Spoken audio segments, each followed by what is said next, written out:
انشاءاللہ قیامت کے دن ہم پیارے نبی صلی اللہ علیہ وسلم کے ساتھ ہمارا حشر اور نشر ہوگا اور جنت میں انشاءاللہ ان کے ساتھ رہنے کا موقع ملے گا۔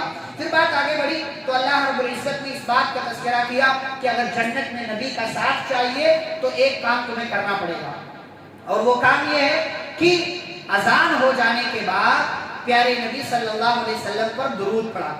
اذان ہونے کے بعد ہمارے یہاں اکثر لوگ ڈائریکٹ پڑھتے ہیں اللہم رب هذه الدعوة التامة، اس سے پہلے درود بھی پڑھنا ہوتا ہے، اس سے پہلے درود بھی پڑھنا ہوتا ہے۔ درود پڑھیں اور درود پڑھنے کے بعد یہ پوری دعا پڑھیں، اللہم رب هذه الدعوة التامة والصلاة القائمة آت محمدا الوسیلة والفضیلہ وابعثه مقاما محمودا الذی وعدتہ۔ اگر آپ یہ کام کرتے ہیں، پیارے نبی صلی اللہ علیہ وسلم فرماتے ہیں حلت له شفاعتی یوم القیامہ، ایسے بندے کے لیے قیامت کے دن میں شفاعت کروں گا، ایسے بندے کے لیے میری شفاعت حلال ہو جائے گی۔ تو نبی کی شفاعت چاہیے، اور شفاعت کے بعد نبی کا ساتھ چاہیے، تو اذان کے کلمات کا جواب دیں اور اذان ہو جانے کے بعد نبی صلی اللہ علیہ وسلم پر درود پڑھیں اور یہ دعا پڑھیں۔ پھر اللہ نے آگے موسیٰ علیہ السلام کا تذکرہ کیا ہے، اور پھر انہی کے تذکرے پر یہ سورہ بنی اسرائیل مکمل ہوتی ہے۔ پھر اس کے بعد مشہور سورہ سورۃ الکہف کا آغاز ہوتا ہے۔ کہف کا مطلب ہوتا ہے غار، کیو، یعنی کوئی پہاڑ ہے، اس پہاڑ میں کوئی ایسا حصہ ہے جو چھپنے لائق ہے۔ پہاڑ کے اندر ہی گھاٹی نما چیز ہوتی ہے، جگہ ہوتی ہے جہاں آپ آسانی سے جا کر چھپ سکتے ہیں، کوئی جگہ خالی ہوتی ہے، اس کو غار کہا جاتا ہے۔ کسی پہاڑ میں چھوٹا ہوتا ہے، کسی پہاڑ میں بڑا ہوتا ہے، کسی پہاڑ میں کئی ایک ہوتے ہیں، کسی پہاڑ میں صرف ایک ہوتا ہے۔ تو آگے چل کر کے اصحاب الکہف کا، غار والوں کا قصہ اللہ نے بیان کیا ہے، انہی کے نام پر یہ سورہ ہے۔ اس غار کے نام سے اللہ نے مکمل ایک سورہ رکھ دیا، اس غار کی اہمیت کو اللہ نے قرآن کے اندر ذکر کر کے اس کی اہمیت کو بڑھا دیا۔ اس کی ابتدا میں اللہ نے اپنی تعریف کی ہے، پھر نبی صلی اللہ علیہ وسلم کا تذکرہ کیا ہے کہ نبی صلی اللہ علیہ وسلم یہ لوگوں کے تعلق سے اتنے زیادہ حریص ہیں کہ لوگ ایمان لے آئیں، ایمان لے آئیں، ایمان لے آئیں، اور ایسا لگتا تھا کہ اگر یہ لوگ ایمان نہیں لائیں گے تو نبی اپنے آپ کو ہلاک کر لیں گے۔ یہ شوق، یہ جذبہ ہونا چاہیے لوگوں کے تعلق سے کہ ہم لوگوں کی اصلاح کریں، لوگوں کی غلطیوں کو سدھاریں، اور محبت اور پیار کے ساتھ لوگوں کو ہم اور آپ دین کی باتیں بتائیں۔ پھر اس کے بعد اللہ نے اصحاب الکہف کا تذکرہ کیا ہے۔ یہ اصحاب کہف کون تھے؟ اختصار کے ساتھ میں ذکر کروں، یہ چند نوجوان تھے، جس قوم جس علاقے میں رہتے تھے اس علاقے کے لوگ غیر اللہ کی عبادت اور پرستش کرتے تھے۔ ان لوگوں کو لگا کہ نہیں، یہ دنیا کی چیزیں ہمارا معبود نہیں ہو سکتی ہیں، ان کی عبادت ہم کیوں کریں؟ ان تمام چیزوں کی عبادت سے ان نوجوانوں نے اپنے آپ کو الگ کر لیا۔ اللہ نے ان کی تعریف کی، بادشاہ نے بلایا، بستی کے اندر اعلان ہو گیا کہ کچھ نوجوان ایسے ہیں جو کسی اور کو اپنا معبود سمجھتے ہیں۔ تو بادشاہ نے بلایا اور پوچھا تمہارا رب کون ہے؟ کہا ربنا رب السماوات والارض لن ندعو من دونه الہا، کہ ہمارا رب وہ ہے جو آسمان و زمین کا رب ہے، ہم اس رب کے ساتھ کسی اور کو نہیں پکار سکتے، اگر ہم نے ایسا کیا تب تو ہم بڑے ظالم ہو جائیں گے۔ اور اس کے بعد یہ مجلس جب ختم ہوئی، بادشاہ نے کچھ تو نہیں کہا، لیکن ان لوگوں کو لگا کہ ہمارے خلاف کوئی پلاننگ ہوگی، ہمیں مارا جائے گا، ہمیں قتل کر دیا جائے گا۔ یہ لوگ آپس میں لوگوں نے مشورہ کیا، اور یہ مشورہ ہوا کہ چلو کسی غار میں پناہ لے لیں۔ اب غار میں یہ لوگ چلے گئے، غار میں پناہ لے لیا، تو اللہ کے حکم سے یہ لوگ سو گئے اور مسلسل اس غار میں سوئے رہے۔ کتنے سال؟ 309 سال۔ 309 سال یہ لوگ اسی غار کے اندر سوئے رہے، اور اللہ نے ان نوجوانوں کی توحید کا، ان کے عقیدے کی اتنی زیادہ لاج رکھی کہ صرف ان کی توحید کی حفاظت کے لیے اللہ نے سورج کا سسٹم بدل دیا۔ اللہ نے سورج کا سسٹم بدل، یہ توحید کی برکت ہے کہ آپ توحید کی حفاظت کریں، اللہ کائنات کا سسٹم اور نظام آپ کے لیے تبدیل کر سکتا ہے۔ کیسے؟ غار میں وہ لوگ جہاں سوئے ہوئے ہیں، دیکھیں مسلسل اگر آپ دھوپ سے دور رہیں گے تو آپ کا جسم بیکار اور ناکارہ ہو جائے گا، کام کے لائق نہیں رہے گا۔ تو جس غار میں یہ سوئے ہوئے تھے اس غار میں ڈائریکٹ دھوپ کی روشنی نہیں آتی تھی، لیکن اللہ نے سورج کا نظام ایسا بنا دیا کہ سورج آتے جاتے ہوئے یہ ان کے اوپر اپنی روشنی ڈال کر جایا کرتا تھا۔ یہ ایک معجزہ، ایک کرامت۔ دوسری کرامت، آپ جب سوئے ہوتے ہیں یا اسی طریقے سے جب آپ مر جاتے ہیں، سوئے ہوتے ہیں تو کروٹ ہم بدلتے ہیں, ہمیں پتہ چلے نہ چلے لیکن ہم کروٹ بدلتے ہیں. لیکن جب ہم مر جائیں, دنیا سے بے خبر ہو جائیں, تو پھر کروٹ آپ بدل نہیں سکتے. اگر ایک ہی جگہ آپ مسلسل رہیں, کروٹ نہ بدلیں, تو ایسی صورت میں آپ کا جسم سن ہو جائے گا, بیکار ہو جائے گا. یا اسی طریقے سے کیڑے مکوڑے آپ کے جسم کو کھا لیں گے. وہ زمین جہاں پر آپ سوئے ہوئے ہیں, وہ زمین آپ, چونکہ آپ بھی مٹی کے وہ بھی مٹی ہے, تو دونوں برابر ہو جائے گا. اللہ نے ان کو ایسے باقی نہیں رکھا, 309 سال تک سوئے رہے اور اللہ ان کو الٹتا پلٹتا رہا, کبھی دائیں کروٹ کبھی بائیں کروٹ, لیکن ان لوگوں کو پتہ نہیں چلا. یہ تو ہوئی دوسری بات. تیسری بات, یہ لوگ نیک تھے اور بہت نیک تھے, توحید والے تھے. ان کی توحید کی برکت یہ ہے کہ ایک کتا جو ان کے ساتھ تھا, کتا بڑا گندا جانور ہے, ہم اور آپ کبھی کبھار اس کا نام بھی نہیں لیتے. وہ پاس میں چلا ہے تو ہم اس سے دور بھاگتے کہ کہیں اس کی گندگی ہم کو نہ لگ جائے. لیکن نیک لوگوں کے ساتھ رہنے کی وجہ سے اللہ نے اس کتے کا تذکرہ قیامت تک کے لیے قرآن میں کیا. کیوں؟ اس لیے کہ صرف نیک لوگوں کے ساتھ تھا. نیک لوگوں کا اللہ نے تذکرہ کیا تو ایک کتے کا تذکرہ بھی قیامت تک کے لیے قرآن میں محفوظ ہو گیا. نیک لوگوں کے ساتھ رہیں گے, اچھائی ملے گی. اگر آپ اپنے آپ کو نہیں سدھار سکے تو کم از کم آپ کو کوئی برا نہیں کہہ سکے گا کہ فلاں برا ہے. اگر کوئی کہے گا آپ کو برا, کہیں گے یار وہ تو اچھے لوگوں کے ساتھ رہتا, اس کو برا کیسے کہتے ہو. تو اچھے لوگوں کے ساتھ, ایک کتا اچھے لوگوں کے ساتھ ہو گیا تو اس کا تذکرہ اللہ رب العزت نے ان نیک لوگوں کے ساتھ کر دیا, اور اس کا تذکرہ بار بار کیا جہاں بھی ان لوگوں کا اللہ نے تذکرہ کیا. تو یہ تیسری بات. اب ایک لمبی مدت گزری, 309 سال گزرے, اس کے بعد یہ لوگ بیدار ہوئے. جب بیدار ہوئے تو آپس میں کہا کہ ہم کتنے دن یہاں ٹھہرے. تو کسی نے کہا ایک دن, کسی نے کہا دن کا کچھ حصہ. تو اللہ نے کہا ربکم اعلم بما لبثتم. ان کے دل میں بات ڈالی کہ بھائی چھوڑو, اس چکر میں کیا پڑنا ہے, ایک دن ٹھہرے کہ آدھا دن ٹھہرے, بھوک لگی ہے کھانے کا انتظام کرو. اب کہا کہ جو ہمارے پاس پیسہ ہے, جو تھوڑا موڑا پیسہ, کوئی ایک جائے اور یہ پیسہ لے کر کے مارکیٹ میں پہنچے اور کھانا ہمارے لیے لے کر کے آئے, اور خیال رکھے کہ کسی کی نظر نہ پڑے, بچ بچا کر جائے. اور کیا کہا کہ فَلْيَأْتِكُمْ بِرِزْقٍ مِّنْهُ وَلْيَتَلَطَّفْ, کہ جائے اور حلال کھانا جو ہمارے لیے جائز ہو وہ کھانا لے کر کے آئے, کوئی بھی کھانا نہ لے کر. وَلْيَتَلَطَّفْ, اور چپکے سے جائے, کسی کو احساس نہ ہو تمہارے بارے میں. بہرحال وہ بندہ گیا جس کو جانا تھا, مارکیٹ پہنچا, سکہ دیا تو دیکھا ارے یہ تو پرانا سکہ, اتنے زمانے کا, یہ سکہ تو اب تو یہاں نہیں چلتا, یہ سکہ اب تو یہاں نہیں چلتا, یہ تو کھوٹا سکہ ہو چکا ہے. اب جب اس نے بازار مارکیٹ والے کی, دکان والے کی نظریں کاٹ لی تو اس کو اپنی غلطی کا احساس ہوا کہ لگتا ہے کچھ معاملہ عجیب و غریب ہو چکا ہے. بھاگتا ہوا آیا اور ان نوجوانوں کے پاس پھر سے پہنچا. اللہ, ان نوجوانوں کو احساس ہوا کہ پھر سے جو ہے ہم پکڑے جائیں گے. تو چنانچہ اس بار اللہ رب العزت نے ان کی ایسی حفاظت کی کہ ان کو ہمیشہ کے لیے موت دے دی. اب یہ کتنے لوگ تھے, کسی نے کہا 3, کسی نے کہا 4, کسی نے کہا 5, کسی نے کہا 6, کسی نے کہا 7, کسی نے کہا 8. بہرحال جتنے بھی ہو, اللہ رب العزت نے ان لوگوں کو 309 سال تک اس غار میں باقی رکھا, اس کے بعد زندہ کیا, اور ان نوجوانوں کا تذکرہ اللہ نے قرآن میں محفوظ کر دیا. اسی ضمن میں اللہ نے ایک اور بات ذکر کی ہے. ایک مرتبہ سوال ہوا پیارے نبی صلی اللہ علیہ وسلم سے, کچھ لوگ آئے اور سوال پوچھا انہوں نے کہ اصحاب کہف کون ہیں, روح کی کیا حقیقت ہے, اور ذوالقرنین نامی بادشاہ کون تھا. یہ سوال ہوا تو نبی صلی اللہ علیہ وسلم نے کہا کہ میں کل بتاؤں گا, اور آپ نے انشاءاللہ نہیں کہا, آپ نے انشاءاللہ نہیں کہا. اگلا دن آیا, وحی نازل نہیں ہوئی, وحی نہیں اتری, جبریل نہیں آیا.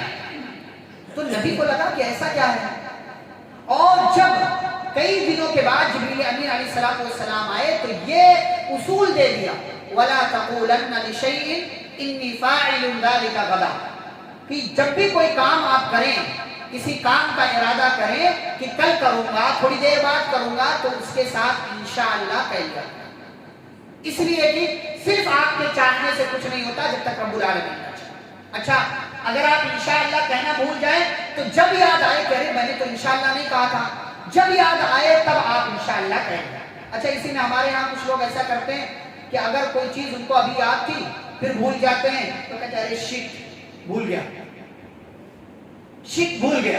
اللہ کیا کہتے ہیں, وَاذْكُرْ رَبَّكَ إِذَا نَسِيتَ, جب کوئی چیز, کوئی بات انشاءاللہ کہنا یا اس طریقے کی کوئی اور اچھی چیز بھول جاؤ تو اللہ کا ذکر کرو, اللہ کا ذکر کرو. دیکھیں سعودی عرب وغیرہ میں جو لوگ ہیں وہ اگر کوئی چیز بھول جاتے ہیں، آپ سے کوئی غلطی ہو جائے، خود بھول جائیں گے تو کہیں استغفر اللہ، سبحان اللہ، الحمدللہ، لا حول ولا قوت الا باللہ، یا نبی پر درود پڑھنے لگیں۔ آپ کوئی چیز بھول جائیں بولتے بولتے تو آپ سے کہیں گے صلی علی محمد، صلی علی محمد، نبی پر درود پڑھو، نبی پر درود۔ ہمارے یہاں کیا لوگ کرتے ہیں، ارے پتہ نہیں کس کا منہ دیکھ لیا تھا، تو نے کون سی بات کر دی، نہ جانے کیا کیا کس طریقے کے جملے بولتے ہیں کہ یہ بات میں بھول گیا، شیطان نے بھلوا دیا، فلانی نے بھلوا دیا۔ نہیں، غلط بات۔ جب بھی کوئی چیز کرنا بھول جائیں تو اللہ رب العزت کا آپ ذکر کر لیا۔ اس کے بعد بات آگے بڑھے تو اللہ رب العالمین نے دو آدمیوں کی مثال بیان کی ہے۔ ایک آدمی کے پاس باغ تھا، نہر تھی اور پیڑ پودے تھے، کھجور کا درخت تھا، انگور کا درخت تھا، لیکن وہ بڑا ناشکرا تھا اللہ کا۔ ایک غریب بندہ تھا جو اس کا دوست تھا، اس کو آ کر کے سمجھاتا تھا کہ دیکھو اتراؤ نہیں، گھمنڈ نہ کرو، اور اللہ نے جو دیا ہے اس پر شکر ادا کرو اور اس کو غریبوں میں بانٹو، تقسیم کرو، اور جب اپنے باغ میں داخل ہو تو کہو ماشاء اللہ لا قوت الا باللہ۔ جب آپ اپنی چیزیں دیکھیں، اپنا گھر دیکھیں، اپنی دکان دیکھیں تو ماشاء اللہ کہیں۔ آپ کی بھی نظر لگ سکتی ہے، آپ کو، آپ کی دکان کو، آپ کے مکان کو آپ کی بھی نظر لگ سکتی ہے، اس لیے جب اپنے گھر میں داخل ہو، گھر دیکھیں، دکان دیکھیں، مکان دیکھیں تو ماشاءاللہ کہہ لیا کریں۔ یہ بندہ بڑا متکبر تھا، تکبر کرنے والا تھا، نہیں کہتا تھا انشاءاللہ وغیرہ کچھ نہیں کہتا تھا، ماشاءاللہ کچھ نہیں کہتا تھا، اور تکبر میں اڑا رہتا تھا۔ اس کا دوست سمجھاتا تھا اور یہ اپنے تکبر میں اڑا رہا۔ ایک دن ایسا ہوا اللہ نے اس کے باغ کو تباہ و برباد کر کے رکھ دیا، اور یہ جو شرک اور کفر کی زندگی اختیار کر رکھا تھا اس نے بڑا پچھتایا اور کہنے لگا اے کاش میں نے اپنے رب کے ساتھ شریک نہ کیا ہوتا، اور جو اس نے مجھے دیا تھا اے کاش میں نے اس پر اس کا شکر ادا کیا ہوتا۔ پھر آگے بڑھیں تو اللہ رب العالمین نے اس بات کا تذکرہ کیا ہے کہ ہمارے اعمال نامے، ہمارے نام کا رجسٹر تیار ہو رہا ہے۔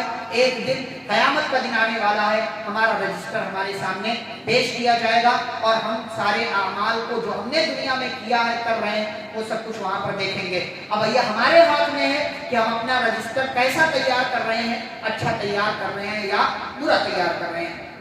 پھر اللہ نے اس پارے کے اخیر میں اور 16ویں پارے کے شروع میں موسیٰ علیہ السلام اور خضر علیہ السلام کا ذکر کیا ہے۔ 4 سے 5 منٹ میں یہ بات بتا کر بات ختم کریں گے۔ ایک مرتبہ ایسا ہوا کہ موسیٰ علیہ السلام درس دے رہے تھے، اسی بات بیان کر رہے تھے کہ قوم کا کوئی آدمی کھڑا ہوا، کہتا ہے اے موسیٰ اس وقت دنیا میں سب سے بڑا عالم کون ہے؟ تو موسیٰ علیہ السلام نے کہا میں سب سے بڑا عالم ہوں۔ اس تکبر میں نہیں کہا میں، بلکہ نبی جو ہوتا ہے وہ سب سے بڑا عالم ہوتا ہے دنیا کے حساب سے، کائنات کے حساب سے، تو اسی حساب سے انہوں نے بھی کہہ دیا۔ لیکن اللہ کو یہ بات اچھی نہیں لگی۔ اللہ نے کہا موسیٰ فلاں جگہ ہمارا ایک بندہ ہے جو آپ سے بڑا عالم ہے، جائیے اس سے ملاقات کیجیے، اس سے کچھ سیکھیے، اس کی شاگردی اختیار کیجیے، اس کو اپنا استاد بنائیے۔ موسیٰ علیہ السلام نے ایک نوجوان کو جن کا نام یوشع بن نون ہے ان کو تیار کیا، اور ساتھ میں کھانا لیا، مچھلی لیا۔ اللہ نے نشانی بتائی تھی جہاں یہ مچھلی زندہ ہو کر کے چلی جائے گی وہیں پر ہمارا وہ بندہ ملے گا۔ ان دونوں لوگوں نے سفر کیا، سفر کے لیے راستہ جو اختیار کیا، چلتے رہے، یہاں تک کہ موسیٰ علیہ السلام کو جب بھوک لگی تو کہا بھائی کہ وہ ہمارا جو کھانا تھا لاؤ دکھاؤ، ہم کھاتے ہیں، بھوک لگی ہے اور ہمیں تھکاوٹ لاحق ہو چکی ہے۔ تو اس نوجوان نے جو یوشع بن نون تھے انہوں نے کھولا تو دیکھا کہ مچھلی اس میں ہے ہی نہیں، کھانا ہمارا نہیں ہے۔ تو کہا کیا ہوا؟ کہا راستے میں ایک مقام آیا تھا، وہیں پر یہ مچھلی زندہ ہو کر کے چلی گئی ہے اور میں آپ کو بتانا بھول گیا ہے۔ عجیب و غریب طریقے سے اس مچھلی نے راستہ بنا لیا اور وہیں چلی گئی۔ کہا ارے ہمیں تو وہیں تو جانا تھا، ہمیں وہیں جانا تھا، چلو واپس پلٹتے ہیں۔ چنانچہ وہ لوگ پھر سے اسی راستے سے واپس پلٹ کر آئے۔ ایک بندے سے خضر علیہ السلام سے ملاقات ہوئی۔ موسیٰ علیہ السلام نے ان سے کہا کہ میں آپ کا شاگرد بننا چاہتا ہوں، تو کہا کہ آپ میرے شاگرد کیسے بن سکتے ہیں؟ آپ میرے ساتھ صبر نہیں کر پائیں گے، اور آپ اس چیز پر صبر کیسے کر سکتے ہیں جس کا آپ کو علم نہیں ہے؟ تو موسیٰ علیہ السلام نے کہا انشاءاللہ آپ مجھے صبر کرنے والا ہیں۔ موسیٰ علیہ السلام نے انشاءاللہ کہا آپ مجھے انشاءاللہ صبر کرنے والا پائیں گے اور اب میں آپ کی بات کی نافرمانی نہیں کروں گا۔ کہا اچھا ٹھیک ہے، آپ میرے پیچھے چلیے۔ موسیٰ علیہ السلام سے کہا میرے پیچھے چلیے، اور میں جو بھی کام کروں اس کام کے بارے میں اعتراض مت کیجیے گا، انگلی مت اس میں اڑائیے گا، سوال مت کیجیے گا، یہاں تک کہ میں خود بتاؤں۔ جب تک میں خود نہ بتاؤں کسی قسم کا سوال مجھ سے مت کرنا۔ چلے یہ دونوں آگے بڑھے، ایک کشتی میں سوار ہوئے، کشتی اچھی تھی، ٹھیک ٹھاک تھی، بہترین تھی۔ خضر علیہ السلام نے اس کشتی میں سوراخ ڈالا، اس کی ایک لکڑی نکالی۔ موسیٰ علیہ السلام نے خلاف معمول بات کو، بھائی کوئی بھی رہے گا اعتراض کرے گا کہ اچھی خاصی کشتی کو آپ نے توڑ دیا، یہ آدمی جو ہے اس سے کماتا تھا، روزی روٹی کا سامان تھا اور آپ نے توڑ دیا، اعتراض کر بیٹھے۔ تو خضر علیہ السلام نے کہا دیکھو میں نے کہا تھا نا میرے ساتھ صبر نہیں کر پاؤ گے. تو موسیٰ علیہ السلام نے کہا میں بھول گیا تھا, میری بھولی ہوئی بات پر آپ پکڑ نہ کریں, چلیں آگے بڑھیں, آئندہ نہیں کروں گا. پھر آگے بڑھے, ایک بچہ ملا, اس کو خضر علیہ السلام نے قتل کر لیا, مار دیا. پھر دیکھا عجیب و غریب حرکت, قتلت نفسا زکیۃ بغیر نفس, بغیر کسی غلطی کے آپ نے ایک معصوم کو مار کے بڑی گندی حرکت کی آپ نے. تو خضر علیہ السلام نے کہا میں نے کہا تھا نا میرے ساتھ صبر نہیں کر پاؤ گے. تو موسیٰ علیہ السلام نے کہا کہ اچھا ٹھیک ہے, اس بار معاف کر دیجئے, اگر اگلی بار سوال کروں گا تو مجھے اپنی شاگردی سے ہٹا دیجئے گا, مجھے اپنا شاگرد مت بنائیے گا. قد بلغت من لدنی عذرا, بہت ہو چکا, 2 بار میں نے اعتراض کر دیا, اگلی بار کروں گا تو ہٹا دیجئے گا. کہا اچھا ٹھیک ہے. دونوں پھر آگے بڑھے, ایک گاؤں میں پہنچے, گاؤں والوں سے کہا بھائی کچھ کھلا دو, ہم مسافر ہیں. فابوا, تو گاؤں والوں نے انکار کر دیا مہمان نوازی کرنے سے. فوجدا فیہا جدارا, آگے بڑھے تو دیکھا کہ ایک دیوار ہے گر رہی تھی. خضر علیہ السلام نے اسے سیدھا کر دیا, وہ دیوار نہیں گری. قال لو شئت لاتخذت علیہ اجرا, پھر سے سوال کر بیٹھے, ارے چاہتے تو ان لوگوں نے کھانا نہیں کھلایا اور انہی لوگوں کے علاقے کی دیوار سیدھی کرنی, چاہتے تو اجرت لے لیتے, مزدوری لے لیتے, اور مزدوری نے کیا کہ کھانا یہ لوگ ہمیں کھلا دیتے, آپ نے جی کو غریب حرکت کر دی. خضر علیہ السلام نے کہا ہذا فراق بیننا, بس بہت ہوا, چلو اب جاؤ. جدائی کا وقت آ گیا, لیکن ٹھہرو, جانے سے پہلے یہ جو تینوں کام کیا میں نے, اس کی وجہ بتاؤں گا, کہیں ایسا نہ ہو کہ آپ میرے تعلق سے غلط فہمی پال کر کے آگے بڑھ جائیں. ہم بھی بعض دفعہ ایسا ہوتا ہے نا کہ ہم کوئی کام کر رہے ہیں, آپ کو لگتا ہے کہ میں غلط کر رہا ہوں, میں موبائل میں ہوں, کیا ہر دم موبائل میں لگے رہتے ہیں, آپ کو نہیں پتا میں قرآن پڑھ رہا ہوں, ہو سکتا ہے کوئی حدیث دیکھ رہا ہوں, ہو سکتا ہے کوئی اور اچھا کام کر رہا ہوں, ہو سکتا ہے کسی کے سوال کا جواب دے رہا ہوں. خوش فہمی یعنی جس کے آپ کہتے ہیں حسن ظن رکھیں, اچھا گمان رکھیں. تو کہا کہ دیکھو جانے سے پہلے میں جواب دے دوں, کہ ایسا نہ ہو کہ آپ میرے تعلق سے ارے سب سے بڑا عالم اللہ نے کہاں بھیج دیا تھا مجھے, کس کے پاس جو غلط حرکتیں کرتا ہے. تو کہا جانے سے پہلے اسباب جان دو. تو تینوں کا سبب بتایا. اما السفینہ, وہ جو کشتی میں نے توڑا تھا وہ مسکین بچوں کی تھی جو کشتی میں کام کرتے تھے, اور اسی کشتی پر ان کا جو ہے مکمل بنیاد ہے, انحصار ہے, اسی کی روزی روٹی کے سہارے وہ لوگ چل رہے ہیں. میں نے سوراخ کیوں کیا, میں نے لکڑی کیوں نکالا, کیونکہ جہاں یہ لوگ جا رہے ہیں وہاں ایک بادشاہ ہے جو ہر اچھی کشتی کو کیا کر لیتا ہے, لے لیتا ہے. اب جب اس میں دیکھے گا کہ عیب ہے تو کشتی کو نہیں لے گا, اس طریقے سے ان کا بھی کام ہو جائے گا, ہمارا بھی کام ہو گیا. اور جس بچے کو میں نے مارا تھا فکان ابواہ مؤمنین, تو بچہ بڑا بدمعاش تھا, لیکن اس کے ماں باپ بڑے نیک تھے, یہ بچہ بڑے ہو کر اپنے ماں باپ کا جو ہے نام بدنام کر دیتا, اس لیے میں نے اس کو مار دیا. فَأَرَدْنَا أَن يُبْدِلَهُمَا رَبُّهُمَا خَيْرًا مِّنْهُ زَكَاةً وَأَقْرَبَ رُحْمًا, یہ اللہ رب العزت کی مرضی سے میں نے کیا. تیسری بات, جو دیوار میں نے ٹھیک کی وہ دیوار 2 یتیم بچوں کی تھی, اور اس دیوار کے نیچے ان کا خزانہ چھپا ہوا تھا, ان کا وَكَانَ أَبُوهُمَا صَالِحًا, اور ان دونوں کا جو باپ تھا وہ باپ بڑا نیک تھا, اس کی نیکی کا فائدہ ان دونوں بچوں کو ہوگا. فَأَرَادَ رَبُّكَ أَن يَبْلُغَا أَشُدَّهُمَا, لہذا اللہ نے ان کے باپ کے نیک ہونے کا یہ صلہ دیا, یہ بدلہ دیا کہ اللہ اس کے باپ کی کے نہ ہونے کی صورت میں ان دونوں بچوں کا جو مال ہے اس کی حفاظت کر رہا ہے. آپ کے رب کی خواہش تھی کہ یہ بچے بڑے ہوں, بالغ ہوں, اور یہ دونوں یہ خزانہ نکالیں اور پھر اس کے بعد اس کی اپنی زندگی گزاریں, اچھائی کے ساتھ اپنی زندگی گزاریں. رحمت من ربک, یہ آپ کے رب کی رحمت ہے, یہ میں نے اپنی طرف سے نہیں کیا ہے, یہ سب اللہ کا حکم تھا. ذالک تعویل ما لم تستطع علیہ صبرا, یہ ان باتوں کی تفصیل ہے جن پر اے موسیٰ آپ صبر نہیں کر سکے. یہ واقعہ تھا موسیٰ علیہ السلام, خضر علیہ السلام کا. اس سے کیا کیا باتیں سمجھ میں آتی ہیں انشاءاللہ اس کا تذکرہ ہم کل کی مجلس میں کریں گے. اللہ رب العزت سے دعا ہے اللہ ہم سبھی کو قرآن و حدیث کی تعلیمات کو پڑھنے, سننے اور سمجھنے کی توفیق عطا فرمائے. آمین. صلی اللہ علیہ وسلم کریم. ربنا تقبل منا انك انت السميع العليم. سبحانك اللهم وبحمدك اشهد ان لا اله الا انت استغفرك واتوب اليك. والسلام علیکم ورحمۃ اللہ وبرکاتہ.